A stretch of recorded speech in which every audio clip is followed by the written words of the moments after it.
Buat kalian yang mau dibacain, jangan lupa subscribe ya. Ini adalah episode 4, buku Atomic Habit karya James Clear. Buat kalian yang belum dengerin episode 1, 2, dan 3, aku saranin untuk dengerin dulu ya, biar nyambung. Oke, kita langsung ke bukunya. Kisah Brian Clark, seorang pengusaha dari Boulder, Colorado, menyediakan contoh yang bagus. Selama yang dapat saya ingat, saya suka menggigit kuku, kata Clark kepada saya. Awalnya itu terjadi setiap kali saya gugup sewaktu kanak-kanak, lalu berkembang menjadi ritual yang sulit dihilangkan. Suatu hari saya bertekad berhenti menggigit kuku sampai kukunya tumbuh agar panjang. Hanya lewat kemauanlah saya berusaha melakukannya. Kemudian, Clark melakukan sesuatu yang di luar dugaan. Untuk pertama kalinya, saya minta istri saya menjadwalkan perawatan kuku untuk saya. Katanya, dalam pikiran saya, kalau saya harus membayar untuk merawat kuku, saya tidak akan menggigit kuku lagi. Ternyata berhasil, tapi bukan karena alasan keuangan. Perawatan kuku membuat jemari saya menjadi lebih rapi untuk pertama kali. Perawatan kuku bahkan berkata bahwa setelah tidak digigit, saya mempunyai kuku yang sangat sehat dan menarik. Tiba-tiba saya bangga atas kuku saya, dan meskipun tidak pernah mengharapkannya, ternyata hal itulah yang mengubah saya. Saya tidak pernah menggigit kuku lagi sama sekali, dan itu karena sekarang saya bangga merawat kuku dengan benar. Bentuk akhir motivasi yang muncul secara alami adalah ketika kebiasaan menjadi bagian dari identitas saya. Di satu pihak kita mengatakan saya tipe orang yang menginginkan ini sangat berbeda dengan mengatakan saya tipe orang seperti ini. Makin bangga Anda terhadap aspek tertentu dalam identitas Anda, makin termotivasilah Anda untuk mempertahankan kebiasaan-kebiasaan yang terkait dengannya. Bila bangga dengan tampilan rambut Anda akan mengembangkan berbagai kebiasaan untuk merawat dan menjaganya. Bila bangga dengan ukuran otot lengan Anda akan berusaha tidak melewatkan olahraga yang melatih bagian atas tubuh. Bila bangga dengan selendang yang Anda rajut, Anda akan lebih rajin meluangkan waktu untuk merajut tiap minggu. Ketika kebanggaan Anda ikut berperan, Anda akan berjuang mati-matian untuk mempertahankan kebiasaan Anda. Perubahan perilaku adalah perubahan identitas. Anda mungkin memulai sesuatu kebiasaan karena motivasi, tapi satu-satunya alasan Anda mempertahankannya adalah karena itu bagian dari identitas Anda. Perubahan perilaku yang sejati adalah perubahan identitas. Anda mungkin memulai suatu kebiasaan karena motivasi, tapi satu-satunya penyebab yang membuat Anda bertahan adalah karena kebiasaan itu merupakan bagian dari identitas Anda. Seseorang dapat membujuk dirinya untuk berolahraga atau menyantap makanan sehat sekali atau 2 kali, tapi jika orang itu tidak mengubah keyakinan di balik perilaku tersebut, sulit untuk mempertahankannya dalam jangka panjang. Perbaikan hanya sementara, kecuali menjadi bagian dari siapa diri Anda. Yang pertama, sasaran Anda bukan membaca sebuah buku. Sasaran Anda adalah menjadi pembaca.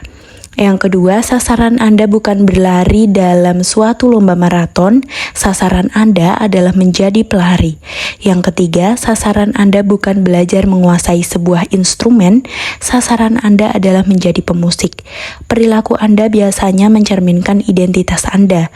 Hal yang Anda kerjakan menunjukkan tipe pribadi yang Anda yakini adalah diri Anda, entah disadari atau tidak. Penelitian menunjukkan bahwa begitu orang meyakini aspek tertentu dalam identitas mereka lebih mungkin bertindak selaras dengan keyakinan itu.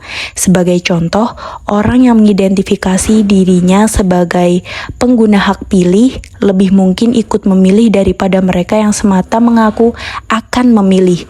Begitu pula, orang yang memasukkan olahraga ke identitas mereka tidak harus membujuk diri untuk berlatih. Melakukan sesuatu yang benar itu mudah. Lagi pula ketika perilaku dan identitas Anda benar-benar selaras, Anda tidak lagi harus berusaha mengubah perilaku. Anda sekadar bertindak seperti tipe orang yang Anda yakini sebagai diri Anda sendiri. Seperti sebuah aspek dalam pembentukan kebiasaan, ini pun pedang bermata dua. Ketika sedang bekerja untuk Anda, perubahan identitas dapat menjadi kekuatan yang dahsyat untuk perbaikan diri.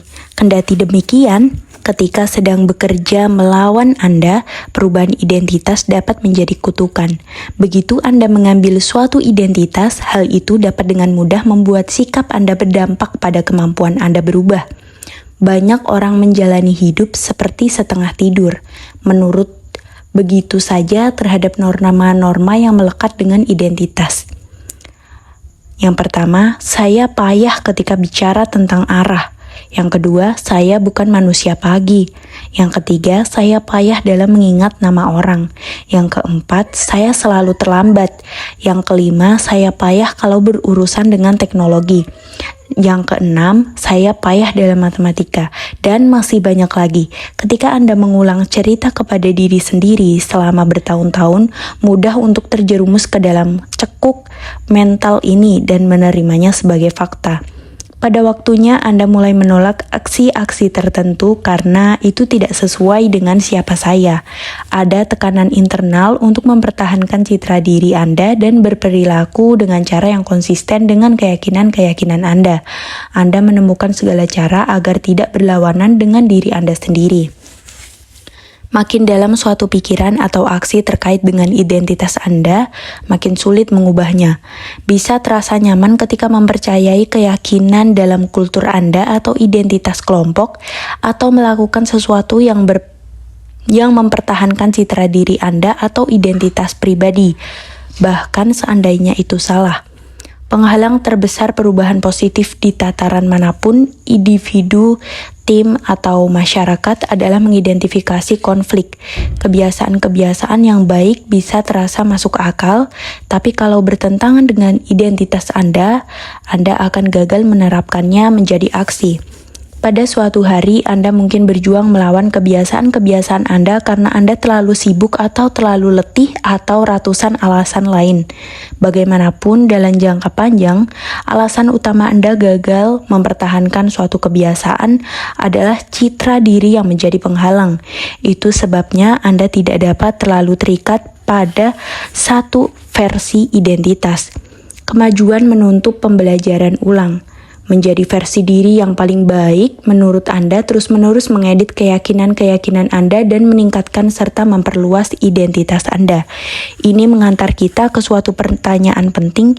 Jika keyakinan dan pandangan Anda tentang dunia memainkan peran yang sangat penting dalam perilaku Anda, dari mana sesungguhnya asalnya, bagaimana tepatnya identitas Anda terbentuk, dan bagaimana Anda dapat menekankan aspek-aspek baru identitas Anda yang berguna bagi Anda dan pelan-pelan menghapus bagian-bagian yang menghambat Anda. Proses 2 langkah untuk mengubah identitas. Identitas Anda berasal dari kebiasaan Anda. Anda tidak dilahirkan dengan keyakinan bawaan.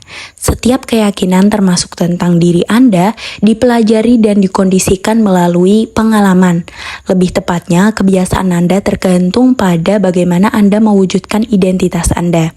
Ketika merapikan tempat tidur setiap hari, Anda mewujudkan identitas orang yang terorganisasi. Ketika menulis setiap hari, Anda mewujudkan identitas orang yang kreatif. Ketika berolahraga setiap hari, Anda mewujudkan identitas orang yang atletis. Makin sering Anda mengulang suatu perilaku, maka makin sering Anda memperkuat identitas yang terkait dengan perilaku itu. Dalam kenyataan, kata identitas awalnya diturunkan dari kata Latin essentitas yang berarti ada dan identidem yang berarti berulang. Jadi identitas Anda secara harfiah adalah ada yang diulang. Apapun identitas Anda saat ini, Anda hanya mempercayainya karena Anda memiliki bukti tentangnya. Kalau Anda pergi ke tempat ibadah selama 20 tahun, Anda mempunyai bukti bahwa Anda religius. Jika Anda belajar biologi selama 1 jam setiap malam, Anda mempunyai bukti bahwa Anda rajin. Jika Anda pergi ke tempat olahraga meskipun sedang turun hujan, Anda mempunyai bukti bahwa Anda berkomitmen untuk tetap bugar. Makin banyak bukti bahwa Anda memiliki suatu keyakinan, makin kuat Anda akan meyakininya. Selama sebagian besar masa awal hidup, saya tidak memandang diri sebagai penulis. Jika Anda dulu bertanya kepada salah seorang guru SMA atau dosen saya, mereka akan memberitahu Anda bahwa saya hanya penulis biasa, tanpa kelebihan khusus. Ketika memulai karir menulis, saya menerbitkan artikel baru setiap Senin dan Kamis selama beberapa tahun pertama. Ketika bukti bertambah, begitu pula identitas saya sebagai penulis. Saya tidak mulai berkarya sebagai penulis, saya menjadi penulis karena kebiasaan saya. Tentu saja kebiasaan Anda bukan satu-satunya aksi yang mempengaruhi identitas Anda, tapi karena sering kebiasaan itu biasanya menjadi yang paling penting.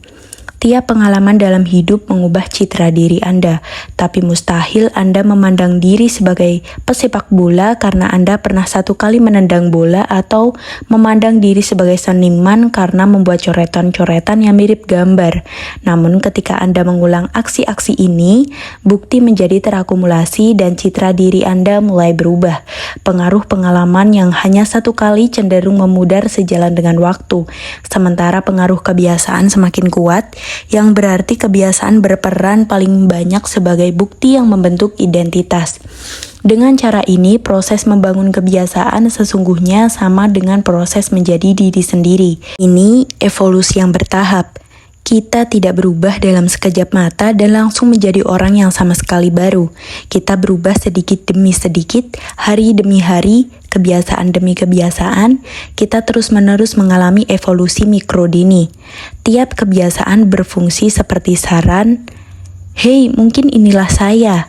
Bila Anda menyelesaikan satu buku, barangkali Anda tipe orang yang suka membaca. Bila Anda pergi ke sasana kebugaran, barangkali Anda tipe orang yang gemar berolahraga. Jika Anda berlatih bermain gitar, barangkali Anda tipe orang yang menyukai musik. Setiap aksi yang Anda ambil sama seperti suara pendukung untuk tipe orang yang menjadi cita-cita Anda. Tidak ada peristiwa tunggal yang akan mengubah keyakinan Anda. Tapi ketika dukungan terbangun, begitu pula bukti untuk identitas baru Anda. Ini salah satu alasan perubahan yang bermakna tidak memerlukan perubahan yang radikal. Kebiasaan-kebiasaan kecil dapat membuat perbedaan yang bermakna dengan menyediakan bukti untuk identitas baru. Dan bila suatu perubahan bermakna, perubahan itu sungguh besar. Itulah paradoks dalam membuat perbaikan-perbaikan kecil. Kalau kita rangkum, Anda dapat melihat bahwa kebiasaan adalah jalur untuk mengubah identitas Anda. Cara paling praktis untuk mengubah siapa Anda adalah mengubah apa yang Anda lakukan. Yang pertama, tiap kali Anda berlatih bermain biola, Anda seorang pemusik. Yang kedua, tiap kali Anda mulai berolahraga, Anda seorang atlet. Yang ketiga, tiap kali Anda menyemangati karyawan Anda adalah seorang pemimpin. Tiap kebiasaan tidak hanya mendatangkan hasil, tapi juga mengajarkan kepada Anda sesuatu yang jauh lebih penting. Percaya pada diri sendiri. Anda mulai percaya Anda sungguh dapat meraih hal-hal ini. Ketika suara yang mendukung bertambah banyak dan bukti mulai berubah, kisah yang Anda ceritakan sendiri juga mulai berubah. Tentu saja cara ini juga bekerja ke arah yang berlawanan. Setiap kali Anda memilih menjalankan kebiasaan buruk, itu suara yang mendukung untuk identitas Anda. Kabar baiknya adalah Anda tidak harus menjadi sempurna. Dalam setiap pemilihan, selalu ada suara mendukung untuk kedua pihak. Anda tidak memerlukan suara mendukung yang bulat untuk memenangi pemilihan umum. Anda harus memerlukan mayoritas. Tidak penting ketika ada beberapa suara yang mendukung perilaku buruk atau kebiasaan yang tidak produktif. Sasaran Anda cukup memenangkan mayoritas selama mungkin. Identitas baru memerlukan bukti baru.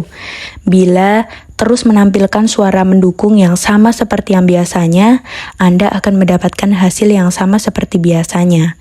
Kalau tidak ada yang berubah, tidak ada pula yang akan berubah. Proses 2 langkah yang sederhana. Yang pertama, putuskan tipe orang yang Anda cita-citakan. Yang kedua, buktikan pada diri sendiri dengan kemenangan-kemenangan kecil. Pertama, putuskan tipe orang seperti apa yang Anda cita-citakan. Ini ada di tingkat manapun, sebagai individu, sebagai tim, sebagai komunitas, sebagai bangsa. Apa yang ingin Anda bela? Apa prinsip-prinsip dan nilai-nilai Anda? Ingin menjadi orang seperti apakah Anda? Ini pertanyaan-pertanyaan besar dan banyak orang tidak yakin harus mulai dari mana. Tapi mereka sungguh tahu hasil macam apa yang mereka inginkan. Mendapatkan perut dan dada six-pack atau kurang mudah, cemas atau melipat gandakan pendapatan.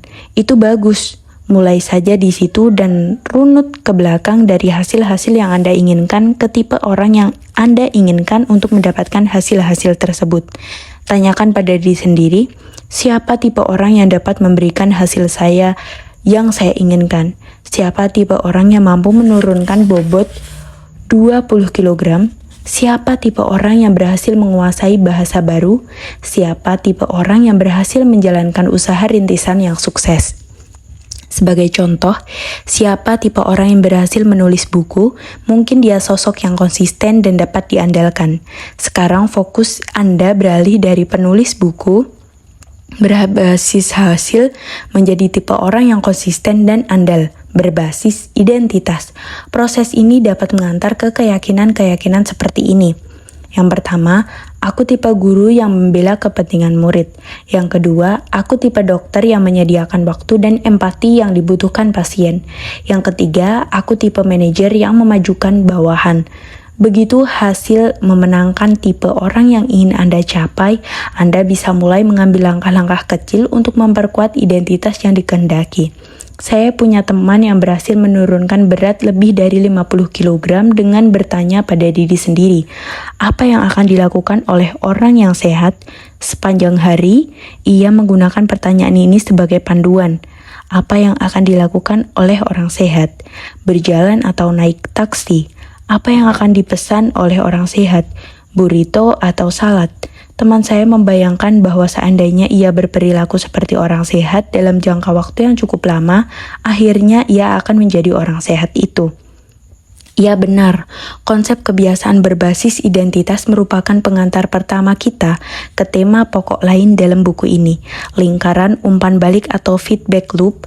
Kebiasaan Anda membentuk identitas Anda, dan identitas Anda membentuk kebiasaan-kebiasaan Anda. Kita berada di jalan dua arah. Pembentukan semua kebiasaan adalah lingkaran umpan balik atau konsep yang akan kita gali lebih dalam di bab mendatang. Tapi, yang penting adalah membiarkan nilai-nilai, prinsip-prinsip, dan identitas Anda menggerakkan lingkaran itu, bukan hasil-hasil Anda. Yang harus selalu difokuskan adalah menjadi tipe orang, bukan hasilnya sendiri. Terima kasih sudah mendengarkan. Bisa dilanjut untuk episode kelima. Jangan lupa subscribe.